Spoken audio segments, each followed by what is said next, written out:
All these electromagnetic fields are at a high exposure level. The smallest or lowest increase compared to natural background is actually power frequent magnetic fields, which you get from your cabling indoors or outdoors. And compared to the natural background, the fields are only 100 million times higher. Gadgets that you keep very close to or on your body will automatically give rise to very, very much higher exposures than gadgets that are far away.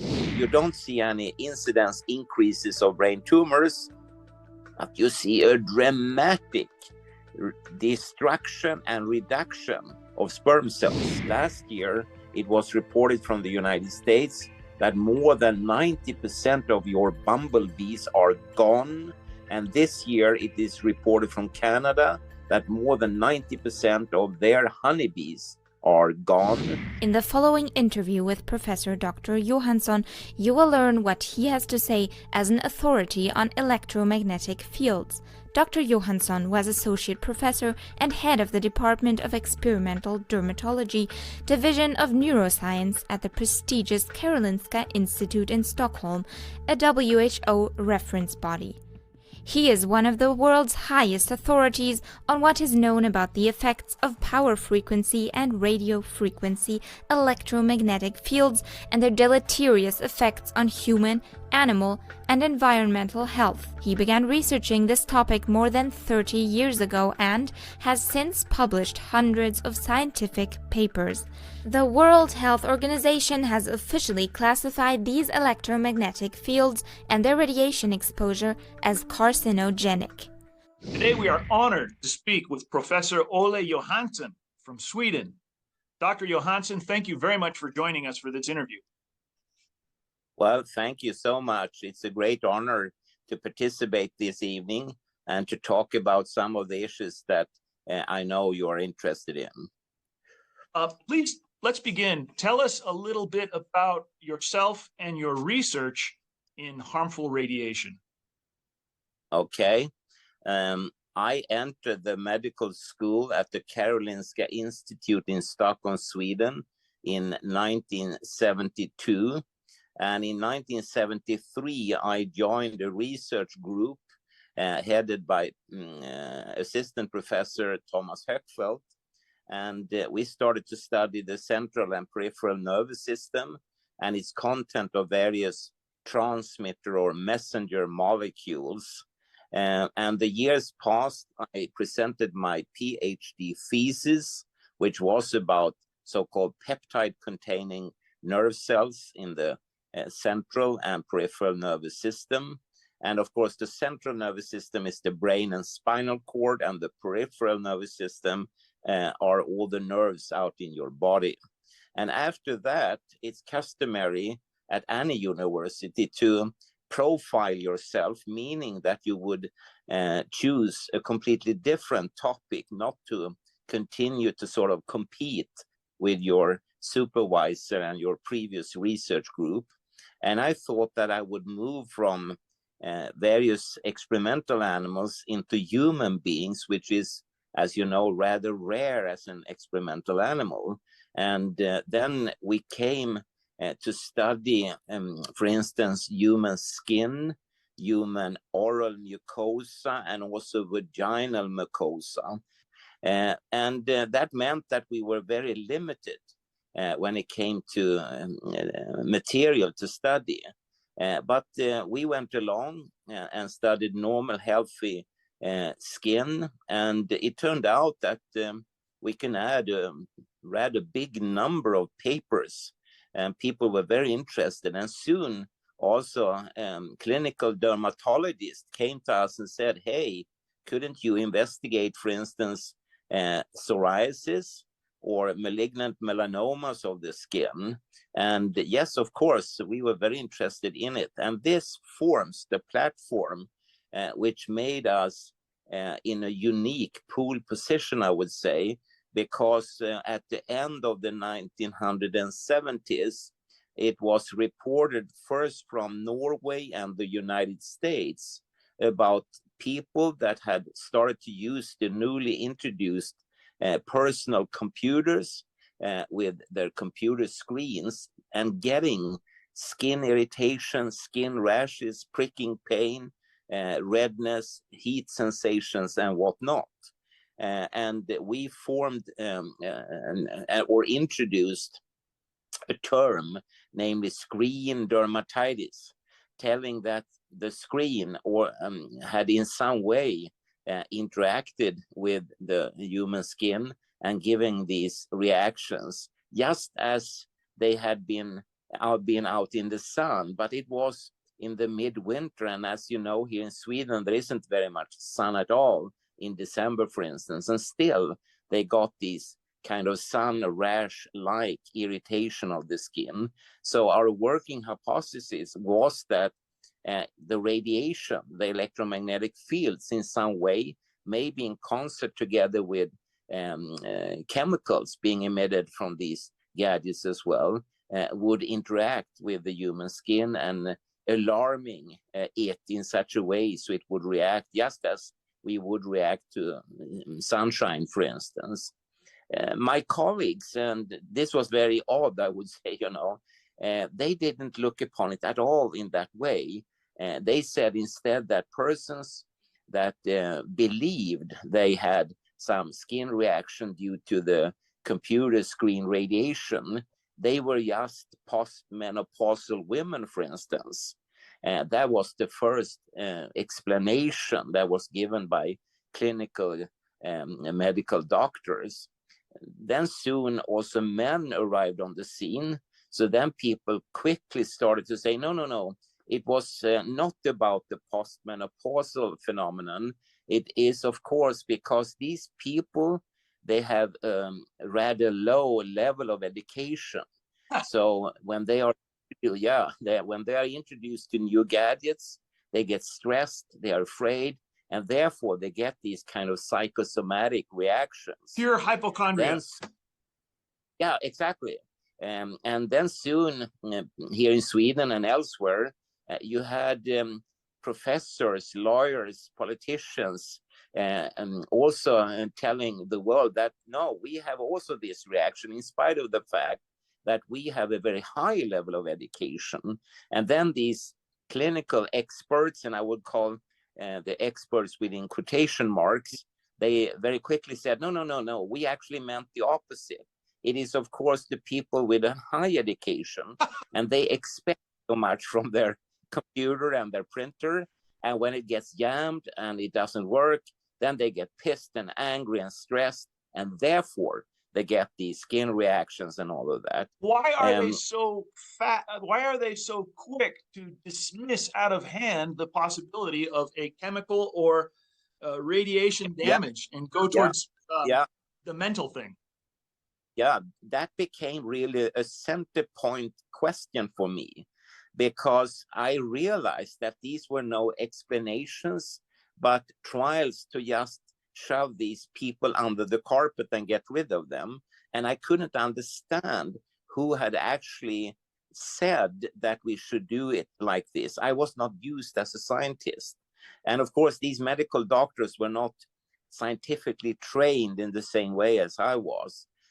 But I was still fascinated to see. And they also talked about imagination, for instance. They talked about Pavlovian conditioning, and that maybe it was just because of the psychosocial climate at your workplace. And then finally, what these clinicians arrived at was something that even I could say, yeah, that's plausible, namely that it was actually your fault. People like reporters, journalists, people making videos, podcasts, and whatever, they would make people start to think that, well, maybe I also have these reactions.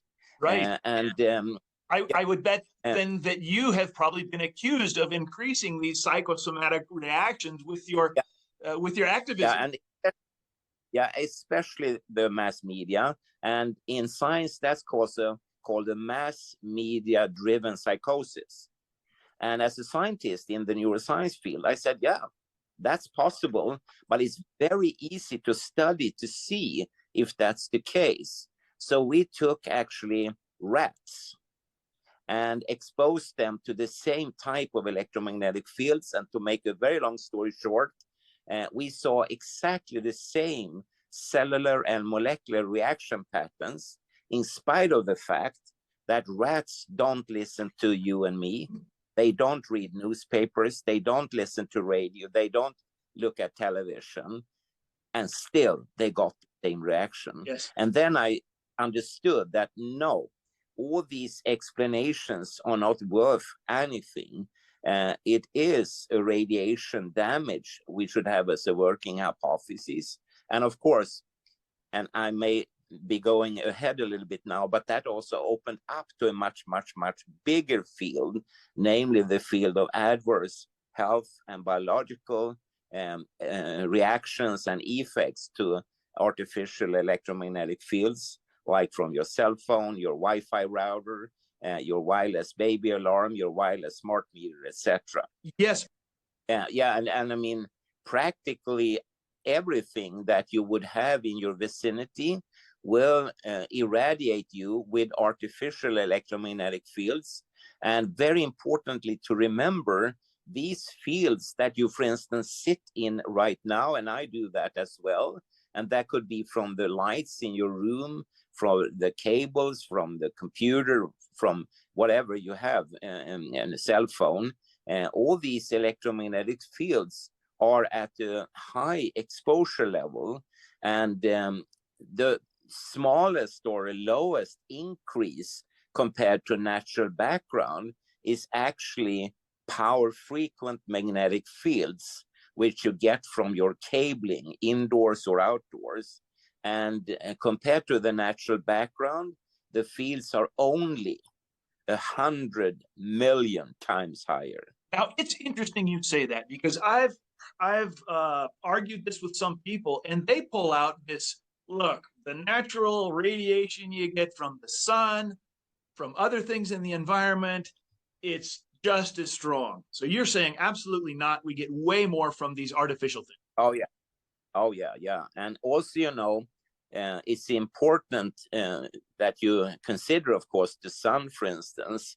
As you know, the sun for living matter on this planet is really very dangerous. So most species avoid the sun as a plague, really very much. And the rest of us that have to go outside, we have a skin, or if you are a tree, a cortex.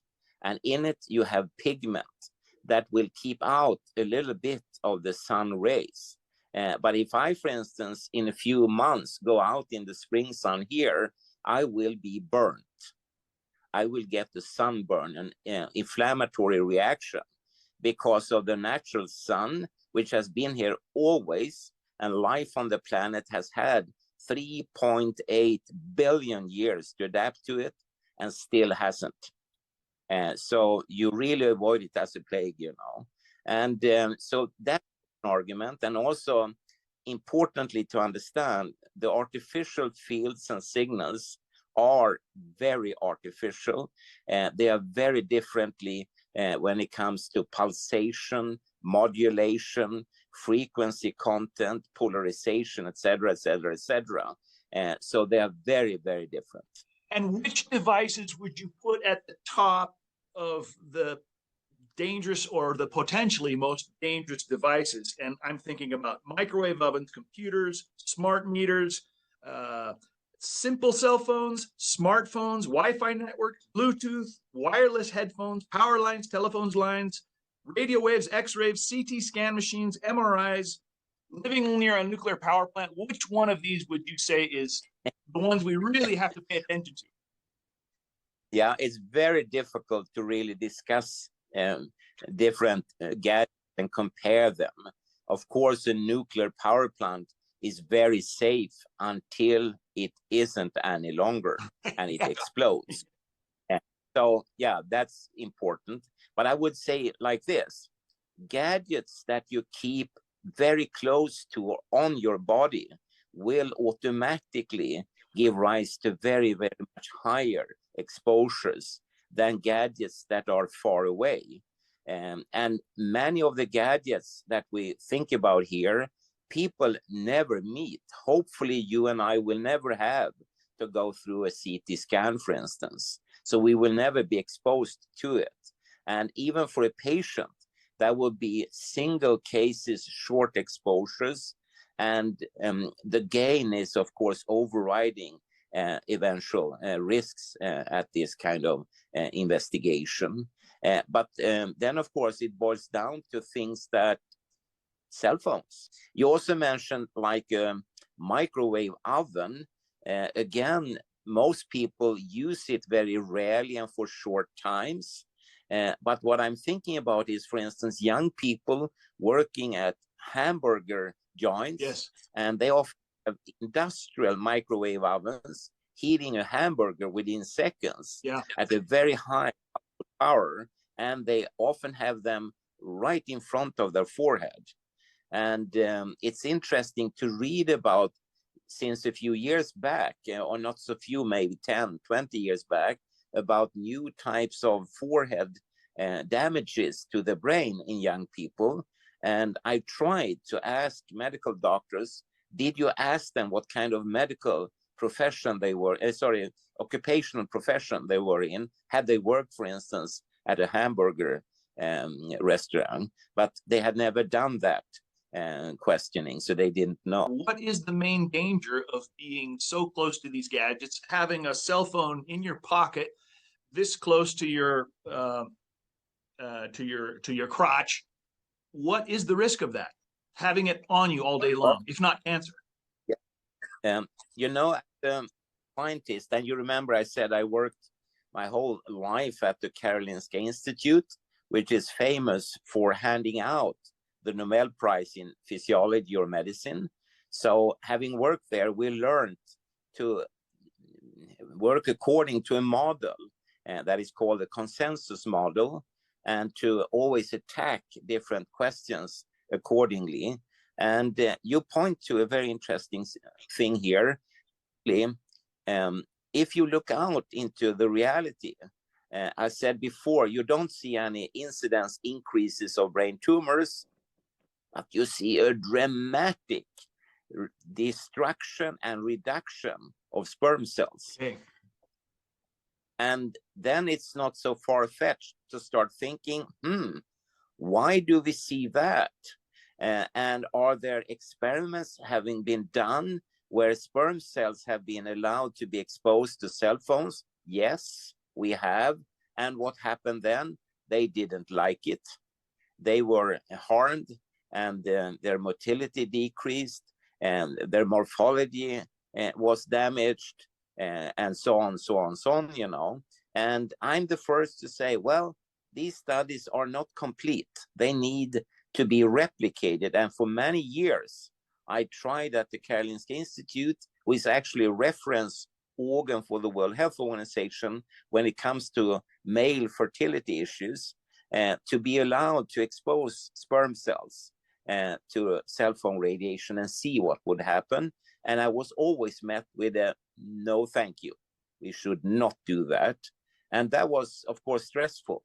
And I still think we must replicate and see, could that be one of the culprits behind this dramatic reduction and the following reduction in fertility. And I read just like a week ago, an American scientist pointed to that maybe already at 2050, couples can only get pregnant through artificial insemination, where the good sperm cells are selected and joined together with the good, healthy egg cell.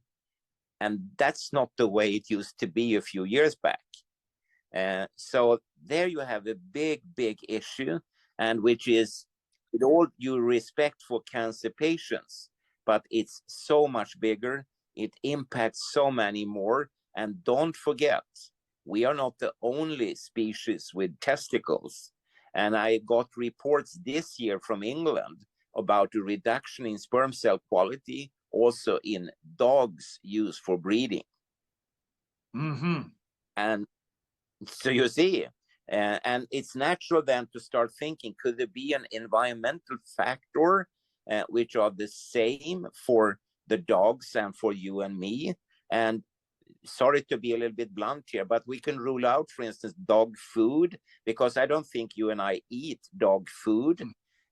We maybe can rule out a lot of other things that we are not having in common with a dog. Then we would have a list of things that, of course, we are having in common with a dog. For instance, exposure from man-made electromagnetic fields. Tell us about your experience with the woman on the train. I heard you in another interview. That was a great story. Yeah. It's a short one, if you can tell us it. And then at the end of it, I'd like to know why you were sort of warning her. Last year in March, I went on a commuter train here in Stockholm. And since no one knows who I am, I always take the sort of possibility to educate and inform people. For instance, when I was in the United States of America in 2019, I had a lengthy lecture for a cab driver, and he was extremely interested. Which city and were you went in Philadelphia at that time, right. And we went very long distance, and at the end, he refused to accept any payment because, he thought the lecture was so interesting, so important. But then coming back to the commuter train, I entered it, sat down next to a very posh lady in her 60s. And I leaned forward and said to her, I see you have one of these smartphones in your hand. Do you know that the World Health Organization in Geneva in Switzerland has actually cancer classified the radiation that comes from your phone and goes to it? Right. And she went, I think you say ballistic. Yes. She was very angry. Yeah, really angry with me, and yelled at me and said that I could practically go to a hot place and I should mind my own business, and I didn't know anything. So I should just keep my mouth shut. And then I said, well, wait, you have this smartphone. Couldn't you please use the Google function and just Google WHO, brain tumor, and cell phone? And she did, and went silent for like a minute or two. And then she slowly looked up at me and said, well, it's all here. You are completely right, she said. It's all here. I see it. I read it. And now I get angry again, she said. Not at you, but I get angry at my own parliament, government, and health authorities. Why have they not informed me about this? You see, I'm not only a mother, but also a grandmother. And last week, she said, I gave my 12-year-old granddaughter a new cell phone. Absolutely. And now I read it. Yes. And by then I had to leave the train. So I don't know how her story progressed after it. But I feel I need to put some mental seeds into the soil of the brain of people, and maybe tuck them away from what they are doing otherwise, surfing the internet and so on, and start thinking. Yes. So that's yes, a little street evangelism there, right? And, yeah, exactly. You know, I that's the first time I heard that story. I was thinking of the time, I think you were in Stockholm on public transportation, and there was a woman with her husband, and she was searching for baby cribs. Do you remember that one? No. It might have been a few years ago. Yeah. Searching for baby cribs, and she was telling her husband that, don't worry, we're in Sweden. We're not going to have any problems with right. Yeah, exactly. And they were talking about getting one of these baby alarms. And I think, husband has some questions, and she just snapped him off and said, well, we are in Sweden, they would never allow anything dangerous. And then again, I leaned forward and started informing them about the electromagnetic fields and signals and what they meant possibly for the little baby. And my recommendation was, of course, to keep the baby next to themselves instead of monitoring it via one of these wireless baby monitors. So again, And you know, I always felt that in a democracy like the United States or in Sweden, Canada, wherever, as a consumer and citizen, as a constituent, you shouldn't have to teach yourself everything. If I go into a store and buy a can of green peas, they should be safe for me. I shouldn't have to read through all the background information and all the additives and the coloring and the chemicals and so on. I should just be very, very safe in that situation. And therefore, I think it's, how do you say, dishonorable not to inform people that, okay, you're going to buy, for instance, a baby monitor, but think about this. And of course, every gadget is sold as being safe. I mean, it's not even discussed in a store if it's safe or not. Right. Even people working there believe in their product. Yes. And they don't have any concern about, could this impact sperm cells, babies, pollinators, bacteria, plant cells? Right. No, they don't know about it, you know, or their loved dog. The reduction in the insect population is due to increased radiation in society. That's one of my main focal points in the science we are trying to perform. And if you can, I have even a fundraiser call link that people can use if they want to support us. And I could tell you, we need the support very badly because it's very difficult to get funding, especially when you're retired as I am. Yes. And we are trying to investigate exactly this. And again, we are doing replications because there are already scientists that have shown that pollinators like honeybees, they don't like cell phone radiation and cell phone gadgets. And just to fill in on that, you probably know that last year it was reported from the United States that more than 90% of your bumblebees are gone. And this year it is reported from Canada that more than 90% of their honeybees are gone. And in Europe, we have a much, in quotation mark, lower number on this. We only have lost like 80% of all pollinators. So this is a big thing, much, much bigger than any presidential election or World Cup in football, because without the pollinators, then the food stores will be pretty empty. And there is a very famous photo online. You can find it on the internet from an American food store. You see these fabulous shelves with fruits, nuts, vegetables, and then they remove all the things dependent on pollinators like honeybees and bumblebees, and then the store is practically empty.